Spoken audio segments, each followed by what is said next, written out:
नमस्कार फ्रेंड्स, सुजाता's किचनमध्ये आपल्या सगळ्यांचं मनापासून स्वागत आहे। आज आपण बघणार आहोत कोल्हापूरची एक खासियत म्हणजे पांढरा रस्सा। तर चला बघूया त्यासाठी लागणारे साहित्य। तर सगळ्यात आधी आपल्याला लागणार आहे त्यासाठी अर्धा किलो चिकन। इथे मी अर्धा किलो चिकन व्यवस्थित साफ करून धुवून घेतलेलं आहे। इथे गॅसवर एक पातेलं ठेवलेलं आहे। आपण आधी सगळ्यात चिकन शिजवायला ठेवूया, त्याला वेळ लागतो त्यामुळे एक चमचाभर तेल टाकते आधी।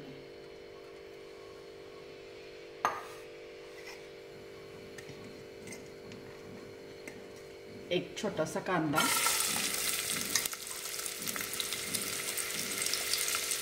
आता आपला कांदा तुम्ही बघू शकता छान परतलेला आहे। त्याच्यात आपण थोडंसं मीठ टाकून घेऊया, एक अर्धा चमचा।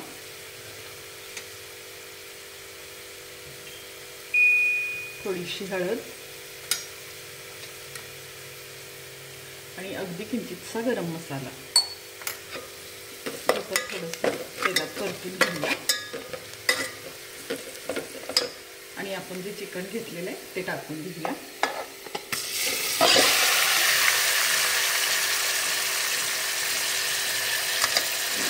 व्यवस्थित मिक्स करून घेऊया हे सगळं।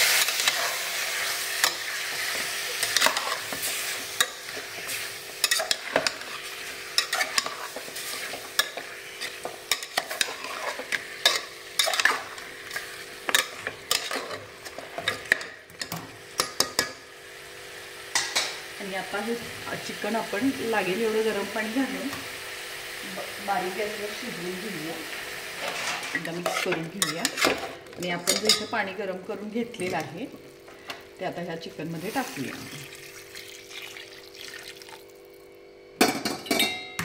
पाणी तुम्हाला हवं तेवढं तुम्ही टाकू शकता, तुम्हाला जसा आणि जेवढा रस्सा हवा आहे त्यानुसार पाणी तुम्ही कमी जास्त करू शकता। आता हे झाकून ठेवून आपण चिकन एक 10 मिनिटं छान मऊ शिजवून घेऊया। तर आपल्याला आता पांढऱ्या रश्श्यासाठी इथे लागणार आहे हा चिकनचा हा स्टॉक घेतलेला आहे मी शिजवून। आपण मगाशी चिकन शिजवून घेतलेलं अर्ध भांडं आहे हा। थोडंसं ओलं खोबरं घेतलेलं आहे, ओला नारळच घेतलेला आहे हा। सुकं खोबरं शक्यतो वापरायचं नाही पांढऱ्या रश्श्याला, नाहीतर टेस्ट एवढी छान येत नाही। अगदी थोडा घेतलेला आहे। 3च लसूण पाकळ्या घेतलेले आहेत, मोठ्या आहेत म्हणून। थोडंसं आलं घेतलेलं आहे, 4 ते 5 काजू घेतलेले आहेत, एक लाल मिरची घेतलेली आहे सुकी, एक लवंग घेतलेली आहे, 7 ते 8 मिरे आणि एक वेलदोडा घेतलेला आहे। सगळ्यात आधी एका मिक्सरच्या भांड्यात आपण जे खोबरं घेतलेलं आहे ते टाकूया। आपण जे काजू घेतलेले आहेत ते टाकूया, थोडंसं आलं आणि लसूण एवढी आपण व्यवस्थित पेस्ट करून घेणार आहे। पाणी टाकून व्यवस्थित अगदी बारीक आपण हे वाटून घेणार आहे। तर आता तुम्ही बघू शकता मी इथे छान पाणी भरपूर घालून अशी पेस्ट करून घेतलेली आहे, एकदम बारीक छान झालेली आहे पेस्ट। आता आपण इथं फोडणीसाठी एक पातेलं गरम करून घेतलेलं आहे पांढऱ्या रश्श्याच्या। आपण फोडणीसाठी तेल नाही वापरणार, तूप वापरणार आहे। मी एक अर्धा चमचा तूप टाकून घेते।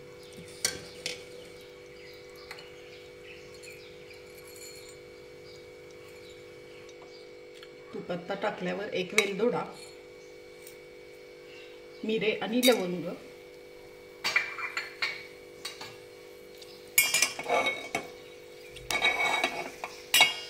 मिरे लवंग व्यवस्थित तेलात तडतडली की आपण लाल मिरचीचे तुकडे टाकूया।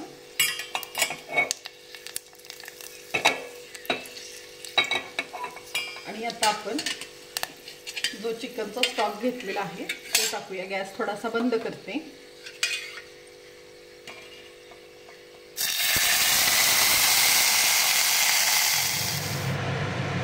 आता आपण इथे चिकन स्टॉक टाकून घेतलेला आहे। आता त्याच्यात अगदी किंचितसा गरम मसाला, जास्त नाही टाकायचा।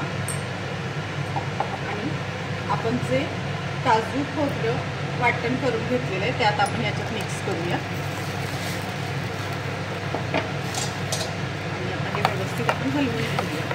आणि लागेल असं आपल्याला हवं तेवढं आपण याच्यात आता पुन्हा पाणी ॲड करणार आहे, कारण आपला चिकनचा स्टॉक तसा भरपूर होता। अजून एक आपण अर्धा ग्लास याच्यात पाणी घालूया, पण हे कंटिन्यू हलवत राहायचं, उकळी येऊ द्यायची नाही याला। तर आता आता हा आपला पांढरा रस्सा चिकनचा आपली फोडणी वगैरे देऊन झालेला आहे, आपण सगळं केलेलं आहे. थोडंसं पाणी पण वाढवलेलं आहे. आता बघा तुमच्या लक्षात आलं असेल आपण मीठ नाही टाकलेलं. आता आपण थोडंसं मीठ टाकून घेणार आहे आणि पुन्हा एकदा हा रस्सा आपण 2 मिनिटं छान उकळून घेऊया. असा हलवतच आपण हा रस्सा उकळून घेणार आहे. मग आपला रस्सा तयार. तर फ्रेंड्स तुम्ही बघू शकता हा आपला कोल्हापुरी पांढरा रस्सा इथं तयार आहे. तुम्हाला पाहिजे तेवढा तो तुम्ही घट्ट पातळ असा ठेवू शकता. खूप सुंदर झालेला आहे आणि टेस्टला पण हा खूपच छान लागतो. लहान मुलं तर आवडीने खातात. तर एकदा नक्की ट्राय करा आणि अशाच रेसिपीसाठी सुजाताज किचनला लाईक करा, शेअर करा, सबस्क्राईब करा. धन्यवाद.